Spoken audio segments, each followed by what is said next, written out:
kali ini Bapak mau menjelaskan tentang Perang Dunia Kedua. Nah, sebelumnya Bapak minta maaf karena tidak bisa hadir ke kelas, ya, karena Bapak juga ada urusan harus mengantar orang tua ke rumah sakit. Ya, Bapak membuat video ini untuk teman-teman sekalian buat menyaksikan, mempelajari tentang Perang Dunia Kedua. Apa sih Perang Dunia Kedua ini? Nah, Perang Dunia Kedua ini merupakan perang dunia yang skala global yang berlangsung dari tahun 1939 sampai 1945. Nah, perang ini meletus dan melibatkan dua blok di dunia pada saat itu. Pertama ada blok sekutu, antara lain Uni Soviet, Prancis, Britania Raya atau Inggris, dan Amerika Serikat. Sedangkan blok Axis atau blok poros itu antara lain Jerman, Jepang, dan Italia. Nah, ada beberapa penyebab pecahnya Perang Dunia Kedua. Antara lain adanya politik balas dendam, politik mencari kawan, kegagalan Liga Bangsa-Bangsa, krisis ekonomi, dan gagalnya pesta. Nah, yang pertama itu ada politik balas dendam. Ya. Seperti yang sudah kita review pada minggu kemarin, ada yang namanya perjanjian Versailles. Nah, perjanjian ini merupakan awal mulanya politik balas dendam itu muncul. Nah, Adolf Hitler yang merupakan pemimpin pada saat itu merasa kecewa dan sakit hati tentang apa yang berada dalam perjanjian itu atau apa isi dari perjanjian itu, karena perjanjian itu sangat merugikan negara Jerman. Salah satunya negara Jerman harus menanggung semua kerusakan atau kerugian,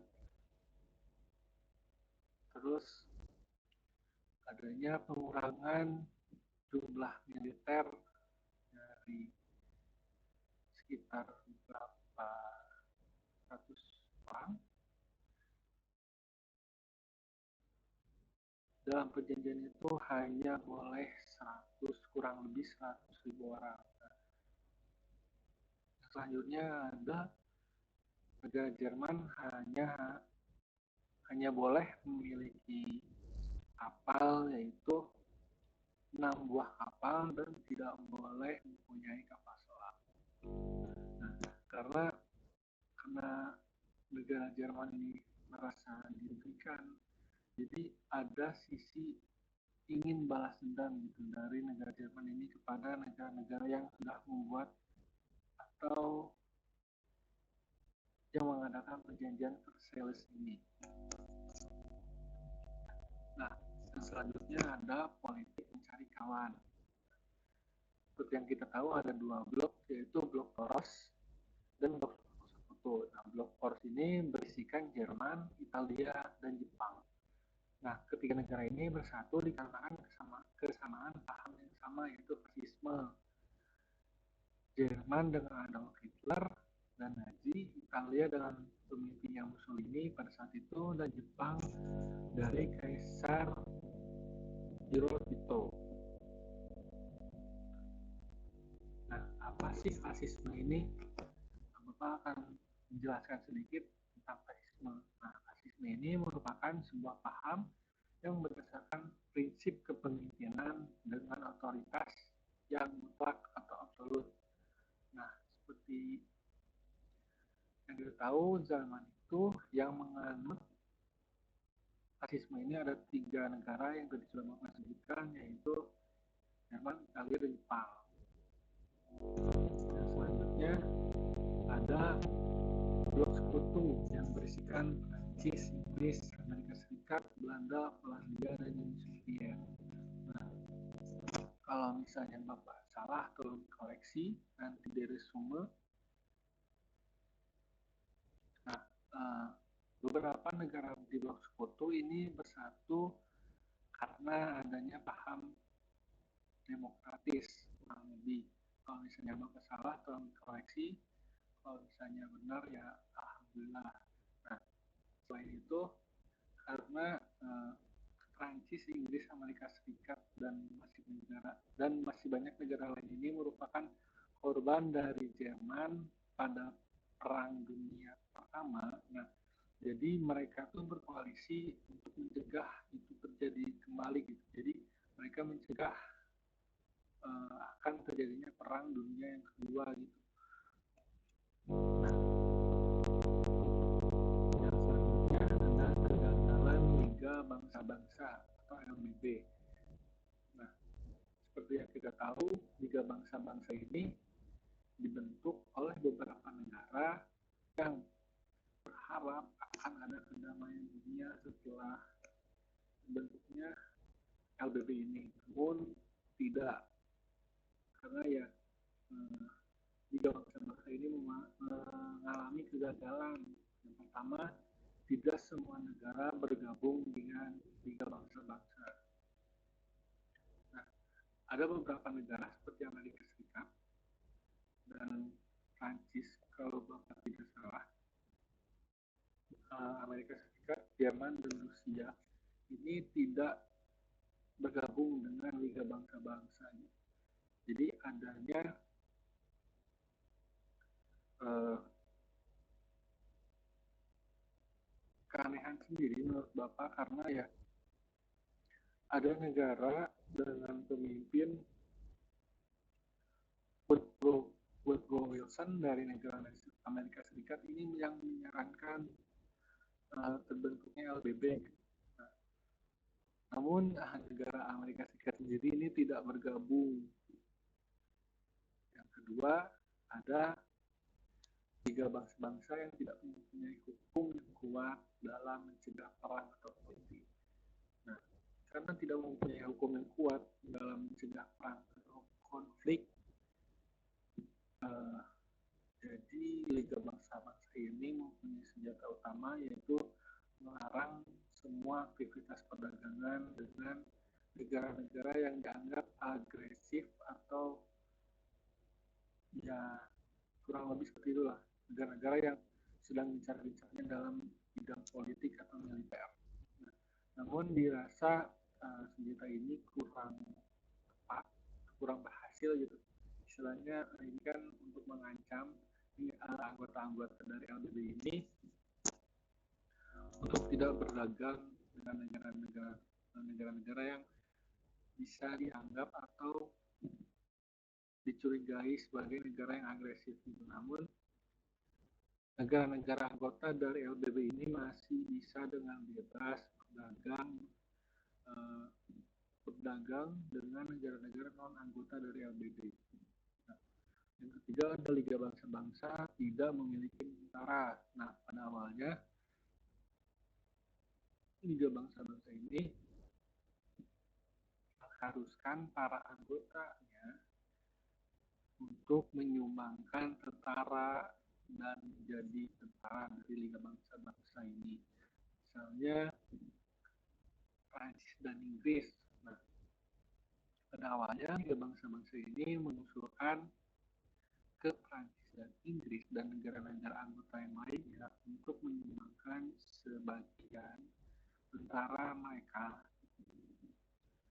untuk menjadi tentara Liga Bangsa-Bangsa. Namun permintaan ini ditolak secara cukup tegas karena ya takut takut adanya provokasi gitu dalam tentara-tentara ini.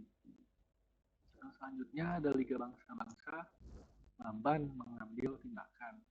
Kita tahu Liga Bangsa-Bangsa ini terdiri dari beberapa negara anggota yang pastinya memiliki suara di Liga Bangsa-Bangsa ini. Jadi kalau misalnya ada sesuatu yang harus dibicarakan, itu harus mempunyai persetujuan dari negara-negara yang beranggotakan LBB gitu. terus harus mengadakan diskusi segala macam, dan harus yaitu mengantongi persetujuan. Jadi eh, lambatnya lambatnya negosiasi atau lambatnya diskusi dalam pembahasan suatu topik di Liga Bangsa-Bangsa ini menjadikan yang jadi ini sangat lamban melalui tindakan apa yang akan dilakukan terhadap masalah yang ada. Selanjutnya ada krisis ekonomi dan gagalnya investment. Nah, seperti yang kita tahu, perang dunia pertama itu menyebabkan banyak kerugian di mana-mana seperti bidang ekonomi. Nah, krisis ekonomi ini melanda sejumlah negara. Seperti yang kita tahu ya, negara-negara seperti Italia juga mengalami krisis ekonomi yang mengakibatkan depresi, ya depresi ekonomi. Selain itu persaingan antar bangsa, kecemasan, dan rasa curiga antar bangsa dan negara. Selanjutnya ada placement. Nah, placement ini dalam konteks politik adalah mengalah pada musuh demi menghindari konflik yang akan datang asalkan permintaan dari musuhnya itu masih dalam batas wajar.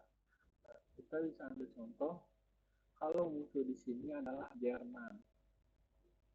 Nah, semua negara-negara yang istilahnya mempunyai musuh Jerman itu sepakat dalam perjanjian Munich, Jerman meminta suatu daerah di daerah negara Ceko itu menjadi wilayah Jerman kembali. Nah, tapi presiden atau pemimpin Ceko itu tidak diajak dalam konferensi perjanjian Munich ini.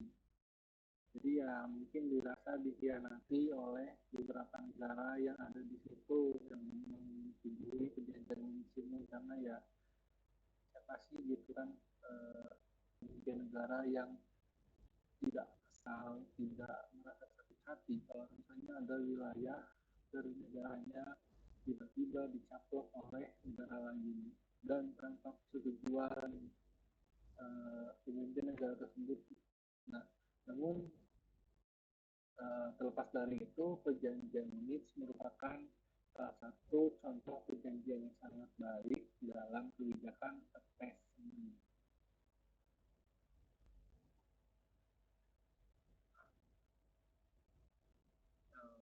Selanjutnya ada negara-negara yang terlibat dalam Perang Dunia Kedua. Nah, seperti yang Bapak sudah jelaskan sebelumnya, itu ada negara eksis atau poros, itu isinya Jerman, Italia, Jepang. Itu tiga negara yang istilahnya besar. Nah, kenapa sih negaranya disebut eksis atau poros? Nah, nama eksis atau poros ini merujuk pada garis geografis yang sama atau lurus di antara ibu kota Berlin dan Roma. Makanya dinamakan negara eksis atau poros. Nah, walaupun berisikan tiga negara besar seperti Jerman, Italia, Jepang, Jerman dan Italia itu hanya berfokus untuk perang di Eropa istilahnya, sedangkan Jepang fokus perang di Asia Pasifik. Nah, walaupun negara ini berkoalisi, bekerja sama gitu, tapi negara-negara ini sangat sedikit dalam menukar informasi, teknologi, sumber daya manusia, sumber daya yang lain gitu. Jadi ya ada kepentingan sendiri-sendiri gitu antara Jerman, Italia, dan Jepang. Nah, seperti yang kita tahu, negara itu Inggris, Prancis, Uni Soviet, Republik Cina, dan Amerika Serikat. Mohon maaf ya kalau mencantumkan di situ. Dan Prancis ini merupakan suatu negara yang istilahnya sangat akrab, sangat dekat gitu. Namun jatuhnya Prancis oleh Jerman ini menjadikan Inggris satu-satunya negara sekutu yang masih berdiri kokoh. Tidaknya itu negara Jerman itu sempat pada awal mulanya Perang Dunia ini, negara Jerman itu sempat menginvasi Polandia dan Uni Soviet. Gitu. Jerman beranggapan kalau misalnya menyerang Uni Soviet ini akan mudah dan cepat gitu. Tapi nyatanya tidak begitu karena Uni Soviet juga seperti kita tahu ya dekat dengan kutub yang ini dingin penuh dengan es dan salju gitu. Pada saat itu dan pada saat perang terjadi gitu kebetulan juga es atau salju itu sedang turun. Jadi ya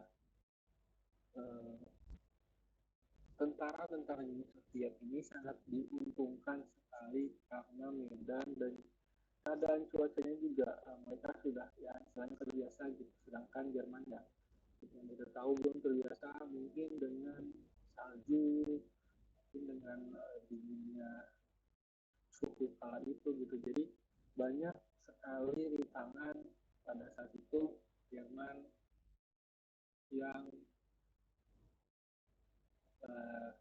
Jerman itu sulit sekali menaklukkan Soviet karena terkendala beberapa halangan.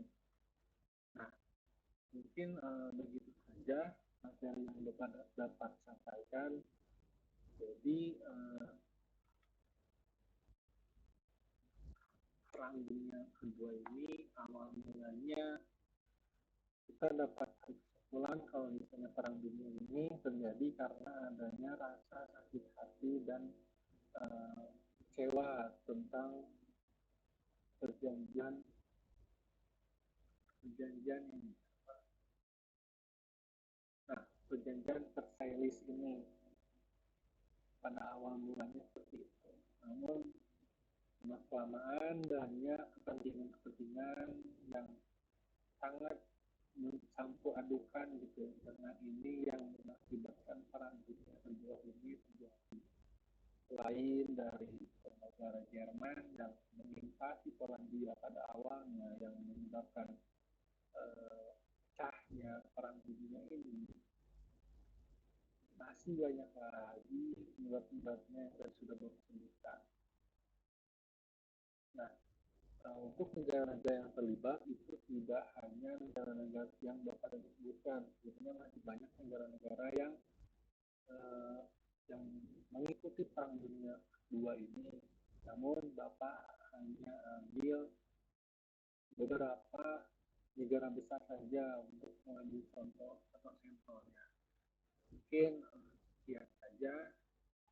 Nanti teman-teman bisa membuat resume dari video yang Bapak buat.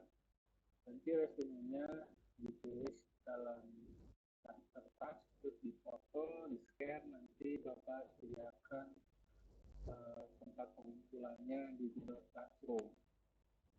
Untuk waktunya nanti Bapak beritahu. Oke. Sebelumnya Bapak minta maaf apabila ada salah kata, salah ucap, ataupun salah materi yang Bapak sampaikan. Terima kasih sudah menonton video ini sampai beres. Ya, mungkin segitu saja. Assalamualaikum warahmatullahi wabarakatuh.